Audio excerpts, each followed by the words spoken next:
Hello and welcome to Memphis Sounds Lounge show presented by Star News VIP. We have another awesome episode today. We're actually introducing you to a Memphian that has branched out. They moved out and come back and forth all the time. It is my duplicate A. He's duplicated, but of course I'm not imitated. He does his own thing from school and grad school, having his professional career, doing some awesome, great things in the city of Nashville and abroad because people know him all over the place. I want to introduce you to the one and only Trennie Williams Jr. Welcome to the Memphis Sounds Show. I made it. Thank you. Hey. Thank you. We're here. Yeah, you can tell all your friends. Yeah, I will. You want to say welcome? Welcome. I got to get deep. See, I wasn't gonna do it, but now I'm gonna have to do it and get my Barry White on, or my Trennie Jr. on. Yeah, I can get down there now. He could be the next person to say, "Luke, I am your father." I could do that. Yeah. Or you could keep it Memphis and say, "I'm that baby pappy." All right.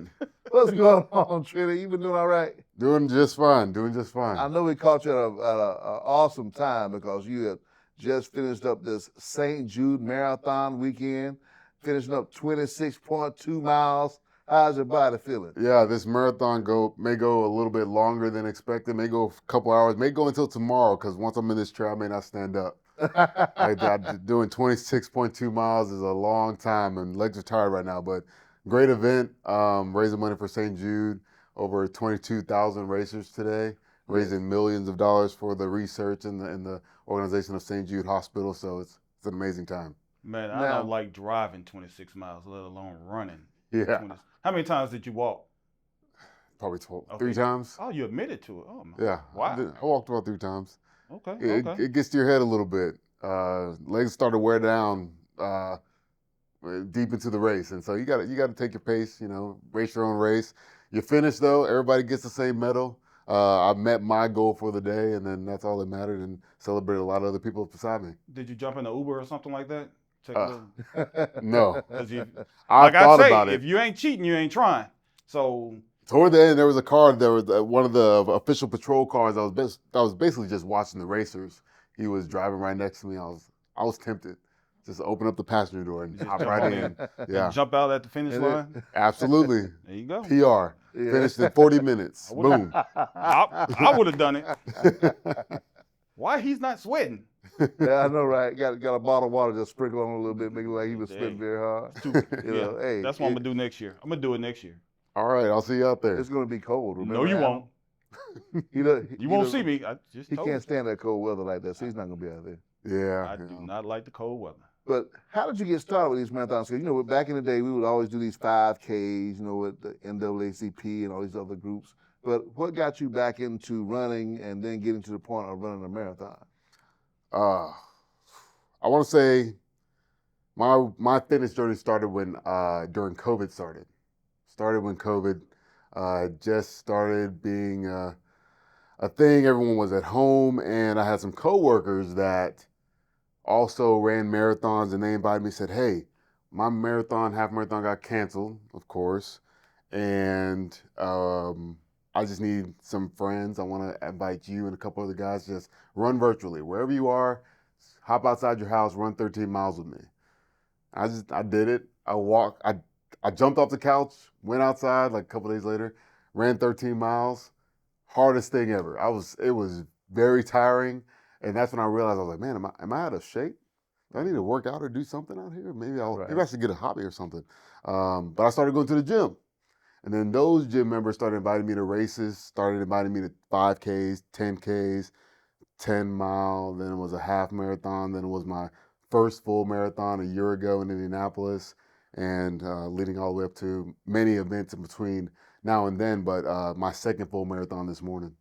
Yes, that's awesome. Yeah. It was wonderful to see you actually go through that course and make it all the way through from the beginning to the end, the finish line.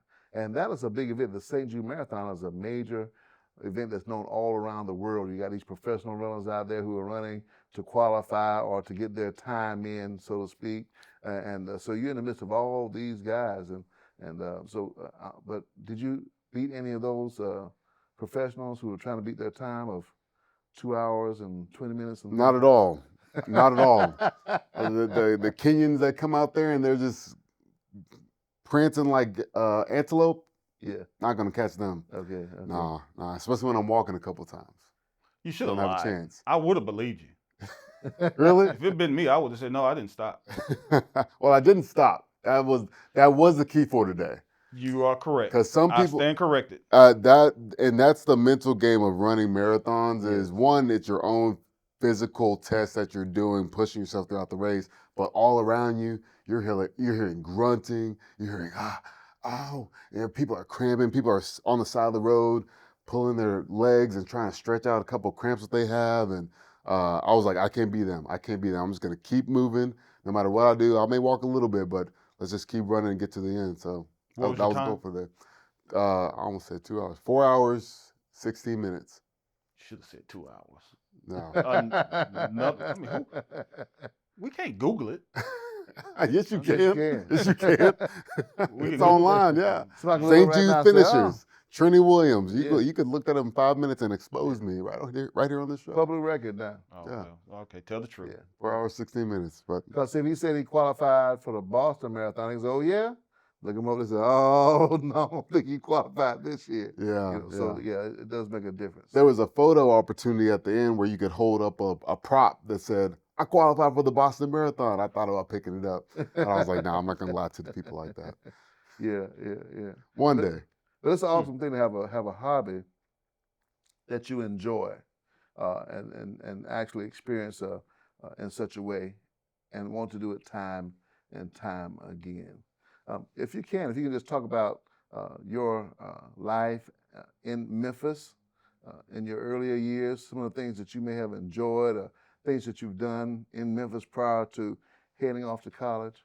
Yeah, I think one of the biggest accomplishments that I had as a youth is Boy Scouts. Started in the 3rd grade, went on to become an Eagle Scout my senior year, and it was an incredible experience. I learned a lot, and even to this day, I still meet and interact with more Eagle Scouts that congratulate me. Like, whoa, I know that was a very tough thing to do, and I was like, yeah. But it was a lot of fun, and I still know of at least 6 or 7 knots as well. So those skills still carry on, but the leadership opportunities from that definitely, I still reference them to this day about what has molded me to be a leader in what I'm doing in my profession these days.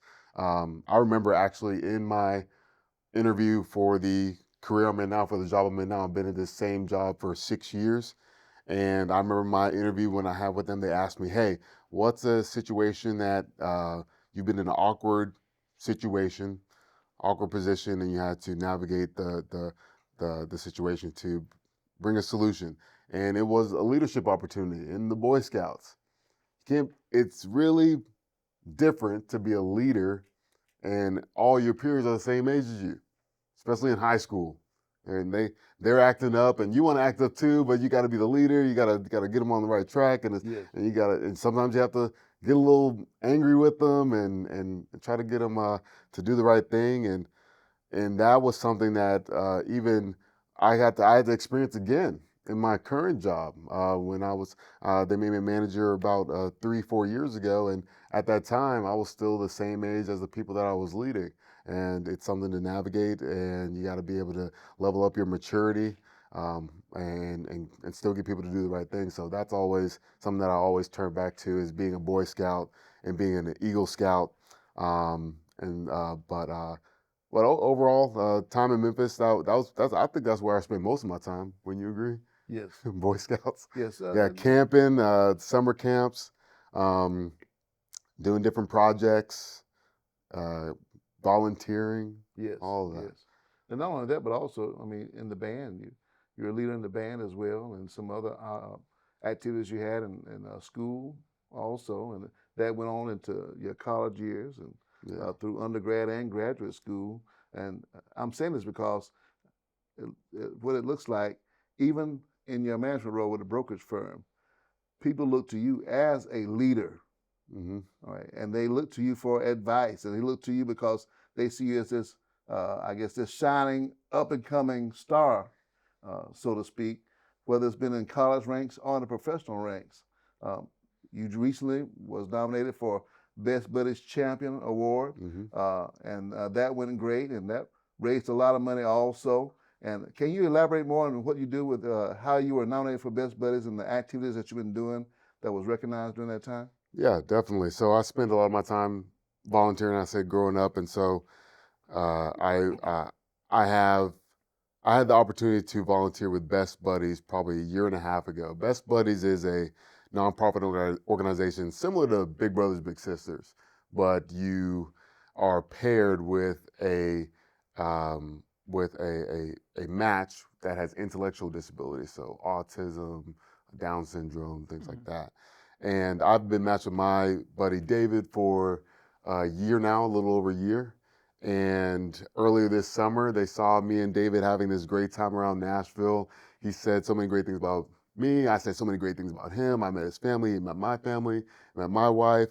I've gotten to know him very well, and we've developed a very strong friendship. And so every year they pick, I would say 12 to 14 Tennesseans to raise money for Best Buddies and be nominated as Champion of the Year. And I was one of them that was nominated this year. We ended up raising over $700,000 for the organization. The grand champion was crowned just about a month ago. I was not crowned grand champion, but you know how they say it, we're all champions in the end because we were able to all get together for a great cause. So it was awesome. We're a few dollars off, because I tell you, those folks doing those auctions, I was like, well, you know, and yeah, they're raising their paddles. My wife, his mom, was looking at me telling, don't you raise that paddle. She's going to put that paddle on you. Yeah, she's going to put that paddle on me. So I said, hey, you know. We saw a guy bid for an $8,000 bottle of whiskey. Got the bottle and just, you want something? You want something? Just shared it around the audience. Just started. Yeah, somebody and since he did that, they put out 2 or 3 more. The bid went up higher. Yeah. 16, 20,000, yeah, for this little. Real money. Yeah. Yeah, my buddy would have been upset. my buddy would have gone somewhere else. He would have been embarrassed. He'd been on camera. I don't want to be his buddy no more. I'm telling you. What's going to happen? But it was a great thing, though, seeing you in that and see how you've been recognized in the city of Nashville and also on a national scale, because the Best Buddies champions are something that's known nationally and around the globe. I mean, you talk about the sponsors and the organizers of this are some well-known people. And, of course, the people who have the funding and the resources to help make these things happen. So it's great being a part of that, just to see and experience all of that on that time. You know, so, you know, still yet in that leadership, I mean, what's next? Because you have your own business as well. And can you tell us more about your business and what you do in communications and voiceovers and commercials and all of that? Yeah. You're definitely diving into a lot of different things. It helps me realize that I interact myself in a lot. I throw myself in a lot of things, and I think. Heck, you threw yourself into 13 miles off the couch. That too. I think 26.2 miles. No, he said initially. Yeah. His friends told him let's go run 13 miles. Right. Yes. Yeah. He's doubled it. And then double it. Yeah, but out the blue, you didn't build up to it. Yeah, I built up to it a little bit. Okay. The 5K was like 3.1 miles, 10K 6.2. Yeah, you built up to it. Yeah. You know, if you really want to know how to run, we have somebody else in the audience that can show you how to run, because they're a professional runner. Oh, we won't even say who that is. We won't say who that is, but they can really show you how to run and get down where you can just be this global star. Okay, perfect. No, but you were talking about me being a Boy Scout and also being in the band in grade school. I wasn't bullied a lot, but it's fine. I made it through being a band and a Boy Scout. Now, a lot of people respect me. It was great. I'm trying to be on my best behavior. So I got you. Don't tip me. You tempted me. But then got into college. I'm also doing the same thing. I'm being in a band. I'm volunteering. And I also got involved with the school radio station. I started doing voiceovers for their commercials, for the UT Health and Science Center, for the Tennessee Volunteers football team. I went to the University of Tennessee, by the way.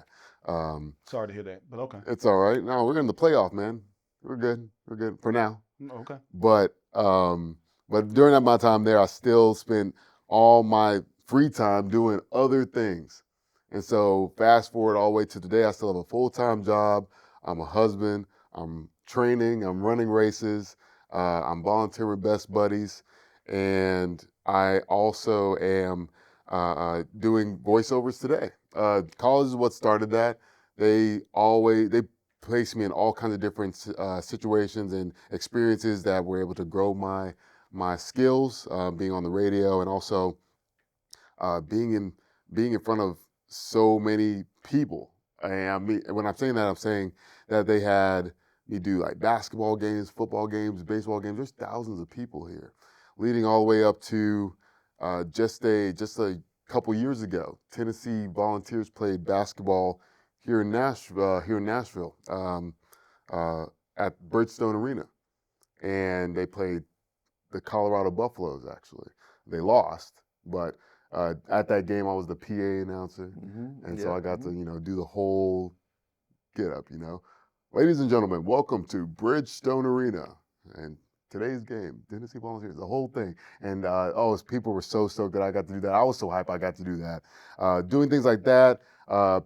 Being an MC for different events, voiceovering for my friends' commercials, bigger productions. I still do that, getting my voice out there. Do you do voice training? I do, to a little bit. Yeah. You may have heard me walk before we around even the started house recording. going, me. Yeah. Well, I thought you was choking on some mints. No. You may have heard me before we even started recording. I just had to warm up just a little bit, get some voice. I looked at your father. I thought he was going to give you CPR or something. No, I got to stretch the mouth a little bit. Got to get some vowels out. Got to get the lips moving and. And see, Lee thought I was being funny when he said, "Speak quickly." I was about to pull out 911. I didn't know what was going on. No, nobody else seemed concerned, so I was like, "Well, let's be all right." I learned it there. I've been involved with other voice actors in Nashville and the Tennessee area that have also coached me as well. So yeah. That's cool. Cartoons or anything in the future? Oh, I would love some cartoons. I've never done some cartoons. Do you know how to? Is there a way to put yourself out to accept jobs or try out or audition for those type of jobs? Yeah, absolutely. Do you have an agent or something like that? No agent, but my website, I've been able to play around with the SEO and the Google searches where my name does pop up if you're searching for voice actors in Nashville. My website is iamtrennie.com, and it has my demos right there on the front page. People have listened to them. People have called me. People have hired me. Just people that have zero connection to me whatsoever have reached out to me via email saying, "Hey, let's audition for this gig." In the world of voice acting, though, you can audition for 10, 20 of them and maybe get 2 of them or 3 of them or 5 of them. You definitely won't get all of them, but definitely trying to audition for as much as I can. I haven't done any cartoons, though, mainly because, I could. The only cartoon that could fit for me is one that fits this voice right here. I don't have many voices outside of this one. Most people have like little silly voices and goofy cartoon voices. I don't have that. So you don't do impressions? No. You ever tried? I'm my own impression. He probably I think I have tried, and it's not good. He has some. He just has not recognized them. They're deep down. Yeah, he probably has some he can release and get to be known. But like we said, Luke, I am your father, and some other ones as well. Mufasa. That's all my voice, though. Yeah. That's all my voice. Hey, well, I could be Timon. We've always had an entrepreneurial spirit, in the house. You could vacuum for so much. If we ask, you don't get paid, but if you do it on your own, you get paid. Another thing was we would have, how you buy those boxes of chips, for your kids to take lunch. You had a little small bags to take and all that. Well, he found out, since he bring his lunch, everybody was hungry. They want to buy his lunch from him. So he was selling. No, I didn't. Selling lunch to him. You don't want to tell the school system that. And then he would bring some extras. He'd bring some extras and sell them. I'll tell my wife, I said, "Hey, let him go and be an entrepreneur. He can sell them after school, whatever it is, What are they going to do, come get you? Take your diploma away? No, they're Shoot, not going to maybe. do that. And so he would do things like that. And also, shout out to Mr. Bridges at Melrose. He came after me. Yeah, he caught you. Yeah, I did the same thing. And yeah, they will come for you. And then also, rest in peace, Mr. Bridges. Also, we'll be different places, and people say, well, they want him to repeat certain things they heard on commercials, you know. So I said, you need to start telling them, hey, they charge you for saying that stuff over and over and over and over again. You know, so that's how all this comes from an entrepreneurial spirit. But not only that, but you know, his father, grandfather, and great-great-grandfather also were entrepreneurs from having stores and things like that over the years. Even before he was born. So this entrepreneurial spirit and having these extra strings of income comes in handy. But I'll tell you this though, that's what we want to help, I guess, in regards to make sure you can actually get that out there so people can actually keep calling. Even more people call. Even some other significant organizations call. Or somebody to call that wants to follow in your footsteps. Mm-hmm. Are you helping someone, or could you help someone that wants to do voiceovers, who wants to own their own business, or who wants to run a freaking marathon? I absolutely can. I've actually mentored a few people in all three of those areas, at least one in one of those three areas, and they see what I'm doing. They want to jump into it. Like you said, you may sign up for the race next year. A lot of people see me race and say, a hey. lot of stuff. I mean, I'm gonna do that shit. Don't get me. I'm sorry. Don't mean I'm gonna do that stuff. I like to work. I like to run, but I'm not doing 26 miles. Yeah. But if you ever need tips or anything like that, not at one time, right? If you ever need tips of running, either I can give you some advice, or I know some people that can guide you in the right direction. So basically, just put one foot in front of the other. That is also a great starting point. Yeah. Introduce them to a training app on Runner or something. You know, they can start out knowing how to start until the end. You know, yeah. But it is good to hear from a person personally on how to achieve that, because now you see how they did it. Maybe you can add that to how you train and how you prepare, whether it's in running or speaking, doing voiceovers and all of that as well. Mentors are great. Yes, they are. Like I told you, I finished in 4 hours and 16 minutes today. The lady that coached me, she did the New York Marathon just a few weeks ago. 2 hours, 50 minutes, I think. Just Ubers are everywhere. No, she did not Uber. Trust me, she did not Uber. She was amazing. She was running hard. Yeah. So do you train with other people up in Nashville, or do you do some training here in Memphis? Yeah, the Run Club. You know the area code of Nashville? I should. No. 615. Yeah, something like that. Our Run Club's called 6 Run 5.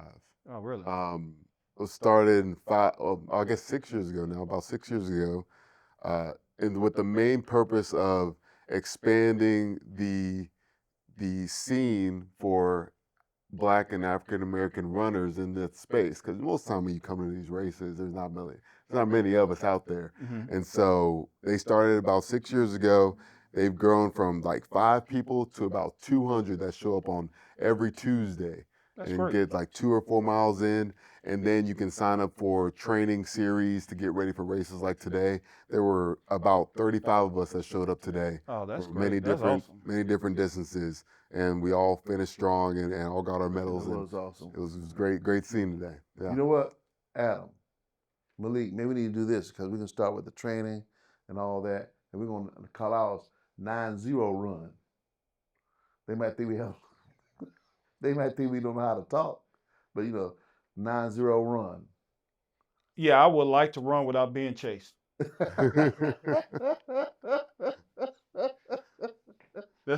I'm just saying. Yeah. Oh, they got 901 Run Club down there too. They do. I've you seen them? Seen that. Yeah.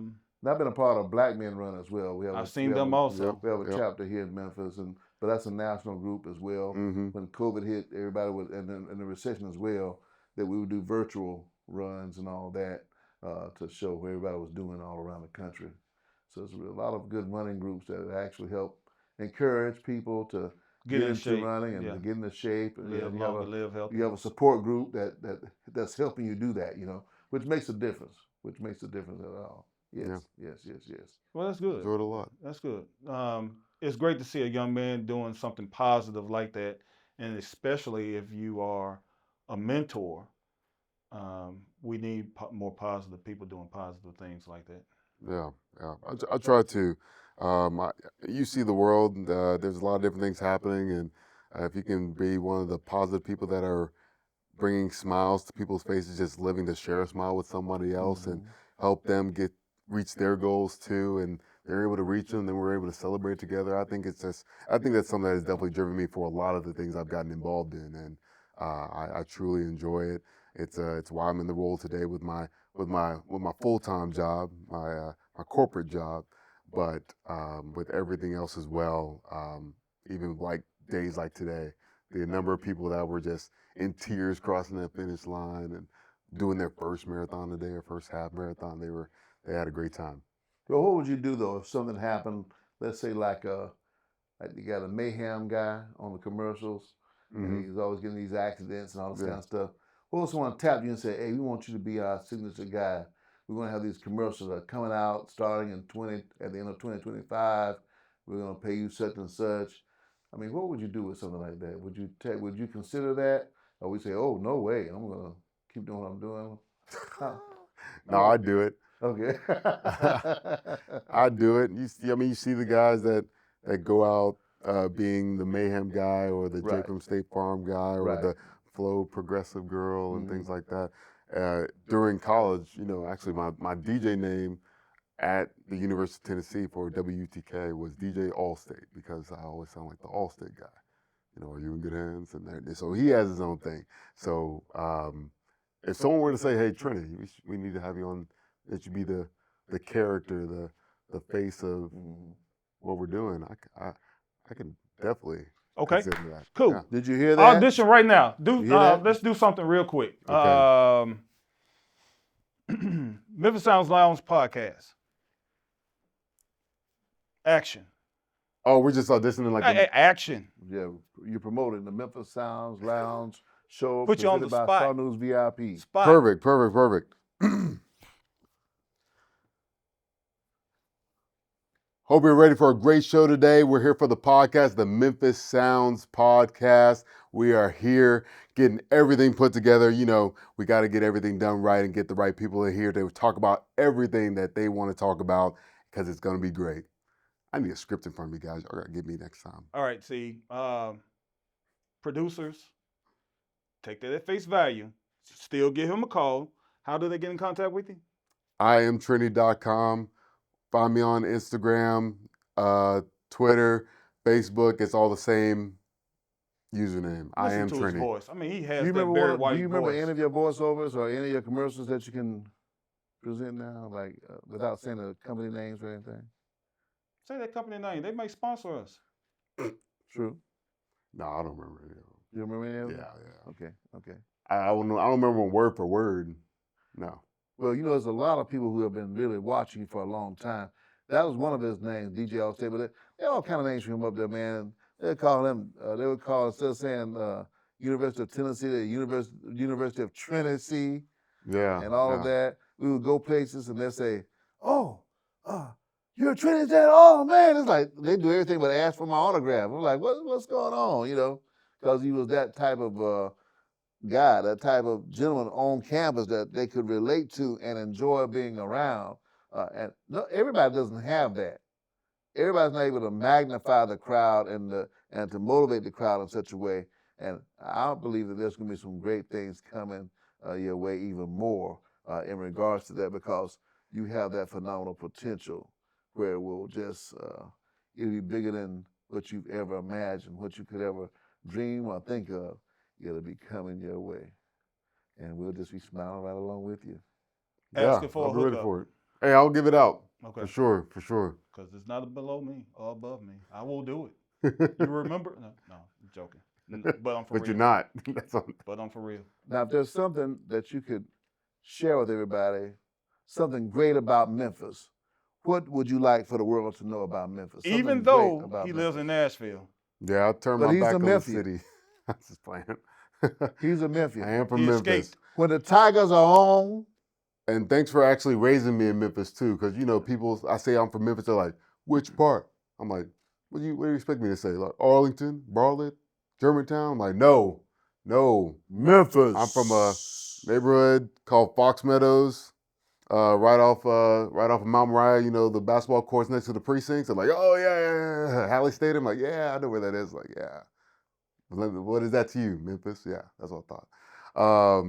But if I'm talking about the city of Memphis, I would like to um, uh, shine some light on all the great things and great organizations that are out there. I don't think many people realize that there are many things that are good that are happening in Memphis. I see a lot of like there's one organization called New Memphis. There's also this podcast. A lot of great entrepreneurs and different things that are growing here in Memphis. I see new buildings being put up, new organizations being put together, and then of course with things like today, the St. Jude has been an amazing.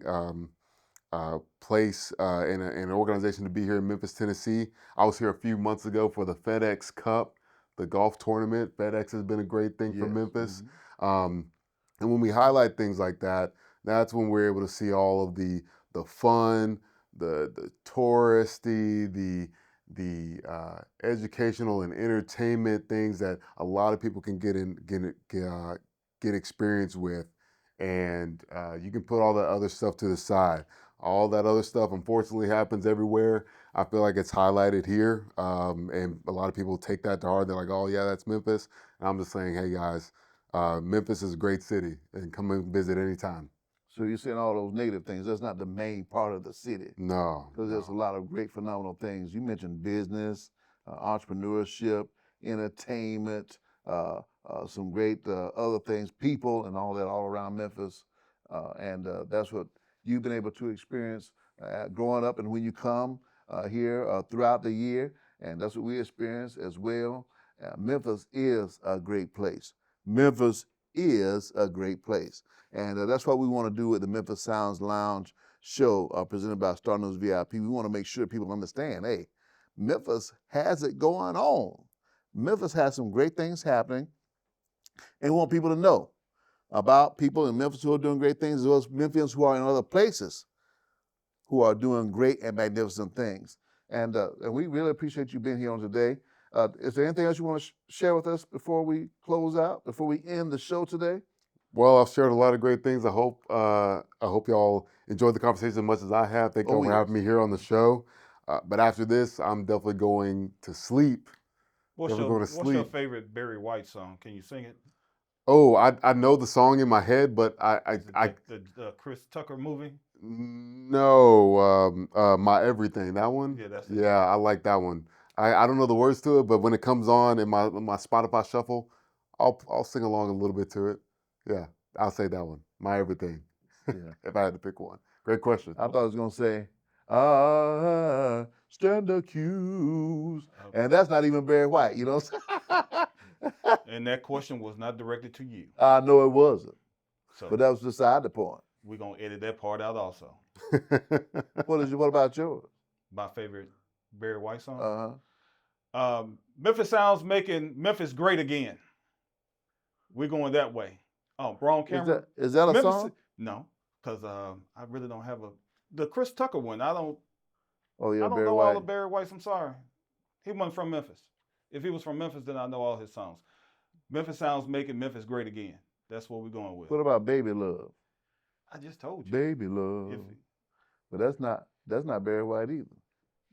I'm sorry. That's Lou Rawls. I'm sorry. And that one was Isaac Hayes. So Dang. Do you know your songs? All this time you've been in music, you don't know none of your songs? I know my songs. I don't know Barry White's songs. Oh, so what is your song again? Memphis Sounds. I'm making that great again. That song there. Don't put me on the spot. Make Memphis Sounds Lounge great again. Don't try to put me on the spot. Don't try to do it. You're already on the spot. Oh, no. Camera still rolling. We're going to edit that part out also. Put me on the spot. Cold-blooded. Hey, it's been an awesome time for us being here. We always got to have a good time, man. We always doing this thing and having a good time. But Hey, be sure to like this episode. Check out the other ones as well. We got some phenomenal people. What are some of the people we had on the Hey, past? Judge Donald. We had Larry Walker, Mr. Dale. Mr. Dale, Nick the Quick over with the Grizzlies. Yeah. Mm-hmm. Yeah, we've had quite a few. So, hey, be sure to check out those episodes, like those episodes, but hey, subscribe to our channel and check us out on Instagram and all the other social medias. We're there for you to enjoy. And also podcasts you just can't watch on a video. Go to where we at? Spotify. We're at Spotify, so we can have our podcast on there as well and enjoy this. Hey, we're glad to have Trennie here. We're looking to have some more magnificent young people and other people on the show that are doing some great, phenomenal things. We just appreciate you for giving us a listening ear and watchful eyes here at the Memphis Sounds Lounge show presented by Star News VIP. Have a great one. Peace. Those some short shorts he got on too, y'all. Mine? Yeah. All that running, he needs to air out. She told me to put on pants. I was like, nah, I'm good. I'll just have the cold air just hit my thighs a little bit. Hey, man, where you been swimming? I'm joking. I told y'all this is going to be hard to get out this chair.